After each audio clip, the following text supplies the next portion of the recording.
Bienvenue dans cette nouvelle édition du QG Weekend. Voici les titres de l'actualité. Au Bénin, l'examen du projet de révision de la Constitution en procédure d'urgence a été rejeté par les députés. Une décision qui découle de la forte mobilisation contre la révision de la Constitution menée par des acteurs politiques et sociaux ce vendredi 24 mars. En Tunisie, un projet de loi d'urgence économique est en cours d'élaboration. Objectif, permettre au gouvernement de contourner les obstacles bureaucratiques et d'accélérer les grands projets dans le but de stimuler la croissance et créer des emplois. Et puis, retour en fin de ce journal sur la première journée de la phase retour de la Ligue 1 de basketball messieurs 2016-2017 du Rwanda qui s'est joué à Kigali, la capitale. Le champion en titre Patriots maintient son statut de leader.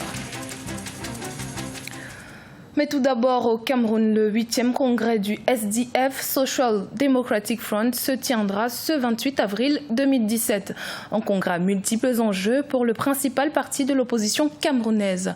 En effet, il devra permettre la réorganisation du parti et surtout l'élection du président national du SDF, qui sera par la même occasion candidat du parti au scrutin présidentiel prévu en 2018. Selon certains observateurs, Ni John Fundi, à la tête du parti depuis sa création en 1990, pourrait briguer un autre mandat.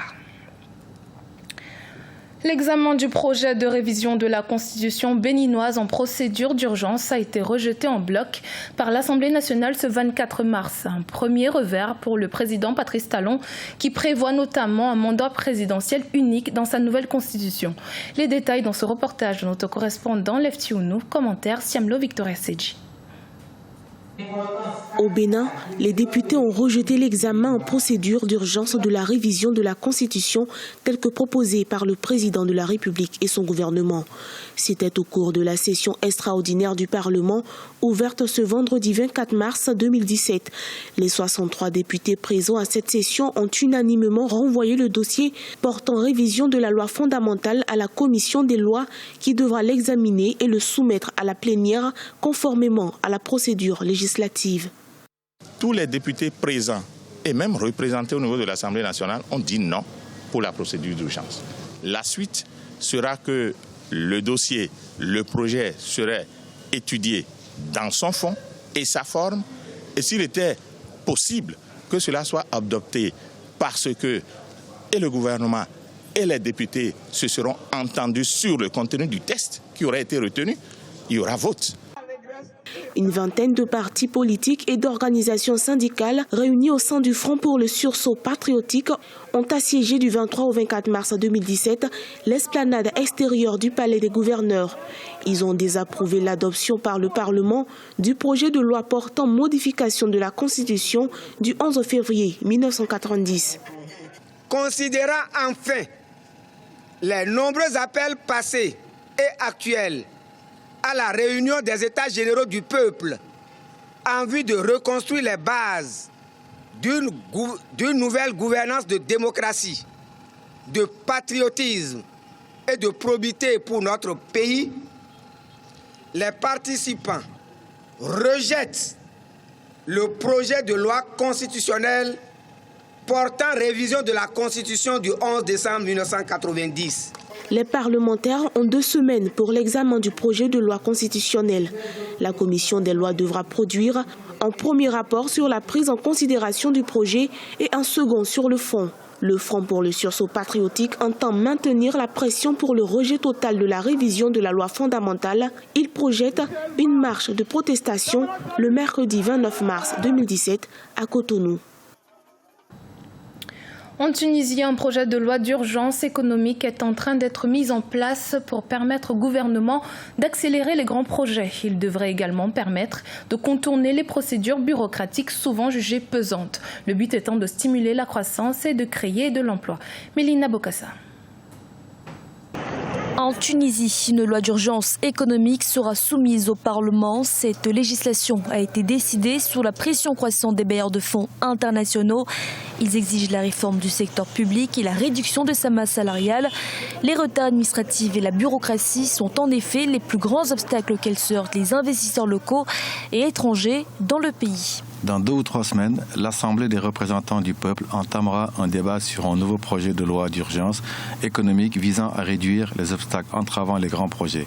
La nouvelle loi enverra un message fort à tous les investisseurs, les assurant que la Tunisie est engagée à créer un meilleur climat d'investissement. Le projet de loi permettra au gouvernement de prendre des décisions rapides et de passer outre certaines procédures bureaucratiques régissant les grands projets d'infrastructure et d'autres nouveaux investissements. L'important, c'est le résultat.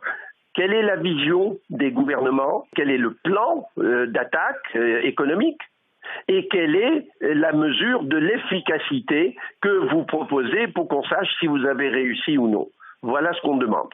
Toutefois, les partis d'opposition affichent une certaine réserve. Ils s'inquiètent par rapport aux conséquences que ce projet de loi risque d'entraîner, notamment la réduction des contrôles bureaucratiques ou encore l'accroissement de la corruption, qui constitue déjà un problème majeur pour l'économie tunisienne. Ghada Wali est une artiste graphiste égyptienne, auteure de plusieurs créations primées. Elle entend préserver le patrimoine culturel de son pays grâce au design. Un portrait à découvrir avec Siamlo Victoria Seji. L'artiste graphiste égyptienne Ghada Wali entend préserver son patrimoine par le biais du design. Elle a commencé quand sa passion pour le dessin l'a conduite dans l'univers du numérique. La jeune dame, piquée par le virus de la créativité, invente une variété de dessins comprenant un paysage numérique dont des portraits, des campagnes interactives et du matériel éducatif basé sur la sauvegarde du patrimoine culturel. J'ai choisi d'utiliser la conception graphique comme un moyen de changement positif. J'essaie donc, autant que je peux, à travers mon travail, de produire des choses qui provoquent un changement positif. C'est en Italie qu'elle s'est surtout faite remarquer. Alors en maîtrise de design graphique, elle est contributrice dans une revue américaine d'affaires. Au cours de cette expérience, elle met en place Let's Play, un dictionnaire arabe. Le but est de simplifier l'enseignement de cette langue. Cette invention fera d'elle la première femme égyptienne à figurer sur la liste des 30 femmes de moins de 30 ans les plus influentes du domaine des arts du classement Forbes.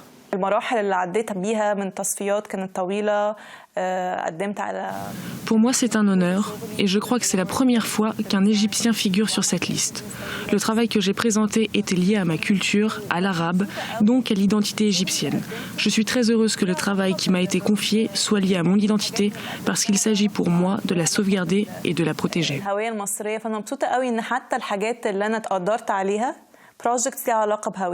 Les créations de Ghada Wali ont gagné une renommée internationale.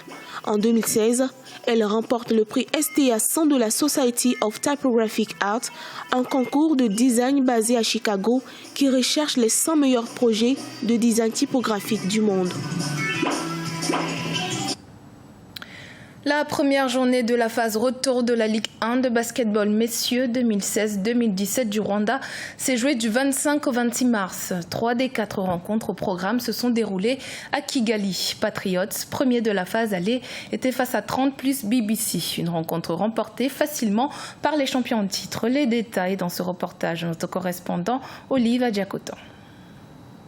Patriots domine largement 30 plus Basketball Club 134 à 47 le 25 mars 2017 à Kigali. Une rencontre qui rentre dans le cadre de la première journée de la phase retour de la Ligue 1 de basketball messieurs 2016-2017 du Rwanda. Les champions en titre, Patriots, ont remporté tous les cartons et se sont imposés facilement avec 87 points d'écart. On avait envie de bien commencer cette phase retour et c'est ce que nous avons montré aujourd'hui en gagnant cette partie pour rester leader. Patriots a disputé 9 rencontres dans la phase aller. Le club a remporté 8 matchs et en a perdu 1. Et pour la phase retour, l'invincibilité pour conserver le titre reste la seule ambition. Nous allons multiplier nos séances d'entraînement, mettre en valeur nos forces car nous voulons gagner toutes les rencontres dans cette deuxième phase. Patriots représentera le Rwanda pour les clubs champions de la zone 5 en octobre 2017 en Ouganda. Le club participera ainsi pour la deuxième fois consécutive à ce tournoi. Ce journal a été réalisé par l'ensemble de la rédaction. Merci de l'avoir suivi. Dans un instant, une nouvelle édition de l'actualité sur Africa 24.